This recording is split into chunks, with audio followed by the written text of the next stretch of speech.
Hi and happy Easter. I'm going to make a dish that originally came from my Aunt Sharon, and she was the most amazing person ever, always full of life, happy, fun, international gourmet cook, raised two beautiful kids. So I have to give her the credit for this recipe, and it's been my family's favorite recipe for 30 years now. It's called Spaghettini Carbonara. The ingredients in carbonara is butter, red onion, crispy bacon, fontinella cheese. Don't mistake this for fontina cheese. It's very important in this dish to have fontinella cheese, and it's so hard to find, so you'll have to order it online. And we have frozen petite peas, fresh parsley, and tonight I'm putting chicken in. You also could use either cayenne pepper, crushed red peppers, Himalayan salt, fresh ground pepper, and heavy cream. You can also use half and half, or you can mix them both together. I'm cooking the organic pasta right now. It's very important to use a thick spaghetti or spaghetti. And this is organic spaghetti. I love a nice thick, al dente is key. If this isn't al dente, throw it in the garbage because I won't eat it. Gordon Ramsay. Is this thing on? It's on. It's rolling. All right, Are you the sous chef for the evening? Nope. Get back here. You are my sous chef. He's going to have to empty the pasta because I have tennis elbow right now and can't lift it. So cheers again. It's Easter 2020, and I wanted you to come into my bar, say hi to my barfly. And again, What's a barfly?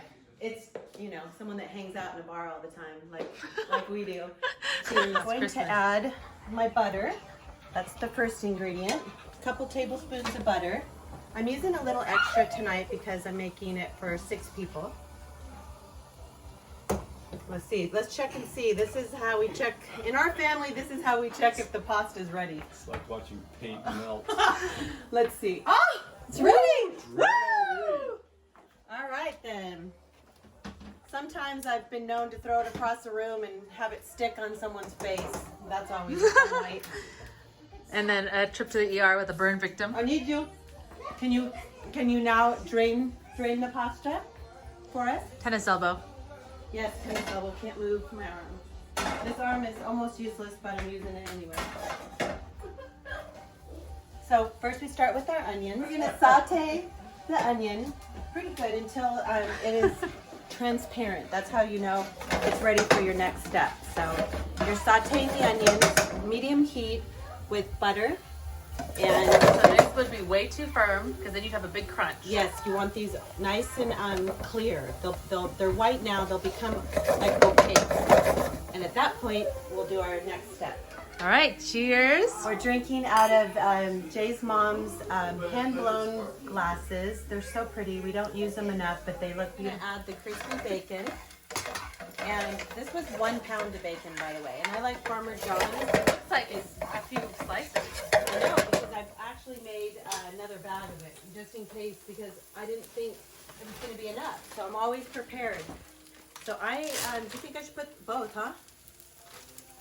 Or I'm going to do half of that. Let's see. I like a lot of bacon. We're bacon fanatics in my family. So we... But if you're vegan, you can use vegan bacon. You could, but it won't taste like my dinner here. Don't tell Mom. Don't tell Angie. Yeah, don't tell me I'm a bacon connoisseur. Canadian background. We ate a lot of bacon growing up, and I'm okay. So we throw the bacon in. It's cooked already, and we're gonna just mix that around with the onions, the bacon and the onions and the butter. So it just all like starts to marry together and taste absolutely fabulous. I try to take the fat out of the bacon too. I don't like fat on bacon. So as much as when I chop up the bacon after it's cooked, I try to pull all the fat off. Nobody wants a chunk of fat in their meal. So that gets sauteed around for a few minutes, maybe 5 minutes. Okay, so after a few minutes, 3 to 5 minutes, your onions, bacon, and butter have married together in holy matrimony. You can start to add your heavy cream. The original recipe that my aunt gave us was always heavy cream, but over the years sometimes we didn't have enough cream. we had to mix it with half and half. You could use half and half. It's a little bit less creamy, less fattening. I might mix them both together today, but we're gonna start with this whole half of a pint. Is this half a pint here? I think it is. No, 1 pint of heavy whipping cream. This is gonna give you the richest. This is 2 pints. Is it? This is 32. Mix this all together. And this step is an important step because you're going to want to cook this down and the cream will become, start to thicken. So this is probably maybe a 20-minute process. I don't measure anything, by the way. So doing this cooking video is kind of funny. It's my first time. My mom's been trying to get me to do it for like 30 years. We're going to record all of your favorite famous family recipes and put them on the YouTube. My daughters call me all the time, especially when making this meal, and they're like, "Mom, how do you make carbonara?" She's sick of it. She doesn't want to send us the voice to text thing anymore. I'm like, "Oh my gosh, you've only made this yourself." Tell me what I was texting you the other day. 1,000 times. Tell them what I asked you the other day. What about? Oh my God, she was texting me about how to cook a baked potato, and I'm like, "What in the world?" My daughter doesn't use a microwave. If she had a microwave, the baked potato would have been ready in like 5 or 10 minutes. But anyways, the whole thing about the baked potato took probably a half an hour to explain to her. She always has a lot of why. I don't want it to do this. So we have to say that this is during quarantine 2020. This is our Easter celebration with our quarantined household.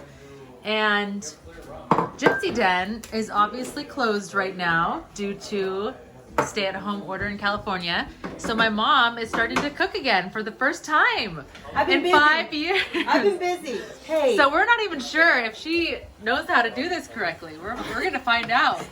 Hey, I'm just kidding. It already tasted good. It's so good. I don't know. It was hard. I had to choose. Do I want to make the most fabulous store in the world, or do I want to keep cooking? And I've been doing that for 40 years now, so I chose the store, and it was the best choice ever. Absolutely. All right, so the top of the carbonara will have fresh chopped Italian parsley. To me, this is a key step. Okay, so we set a table today with whatever we had. We couldn't go out shopping and get cute Easter table settings because of the coronavirus situation. So we looked on Pinterest, and Jay did these place settings with our napkins. So it's a little Easter bunny with an egg, and inside the egg is going to be some special trivia. There's messages and something for us all to talk about with dinner. And Tara the other day was here visiting and drew little bunnies, and then me and Kai painted it. Guess which one I did? It would have to be the one with the eyelashes for sure. But I love Kai's, and she was not going to let me keep hers, but I talked her into it, so I'm very happy about I that. was hoping for a $100 bill, but it's like I'm just getting a paper. Just kidding. Holla. Where is the first place you want to go after COVID-19? There you go. Oh, that's a good one. I got the best one, I think. I like the motto one. Always. The first place that I want to go after COVID-19. Jamaica. Let's see. Honestly, like anywhere. Anywhere but home. Anywhere but the grocery store. I don't think I'll go to the grocery store ever again. That's what I've decided. I'm going to continue Instacarting and then just really take advantage of the little things like gymnastics class that we, kind of were like, oh, we have to go to this, we have to do this, have to do so much stuff, but now it's gonna we get to do these things. So I think that's gonna be a new mindset after COVID. I'm What going to about- Ruth Chris. Yeah. You can still get takeout there, okay? Oh. What place I would go after COVID-19 would be the lake house because it's so fun. I get to splash in the water and then mommy screams from mosquitoes. I think there were wasps and bees and other really horrible things that were trying to attack me. Yeah. Oh yeah, beetles. Go to the lake. So let's talk about the lake house. And find shiny Yeah, rocks. That is a blessing in this family. Jay's mom, Barbara, Right. has a lake house in Temple Bar Resort, Lake Mead, and she is so nice to let us use it. We go up a few times every summer, and we get to use her boat and her trailer, and we just get to be free and just enjoy nature and skiing and tubing.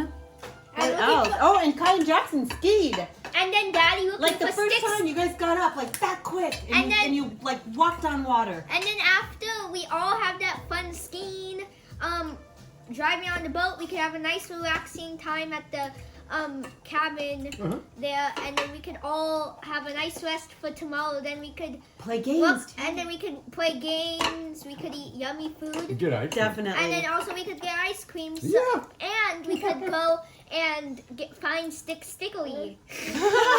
And go on hikes. We can go. Yeah. Okay, so now it's time for Right the here. grand finale. The final countdown. Al dente spaghettini carbonara at your service. So this is rich and You can delicious. see the thickness it's supposed to be. Yes, this is exactly how it's supposed to be. So this is for Madi. And then we're going to top it off with some fresh parsley. And he can add some more fresh ground pepper, salt, and Parmesan cheese even if you want. Here you go, son. Oh, thank you. Oh, yeah.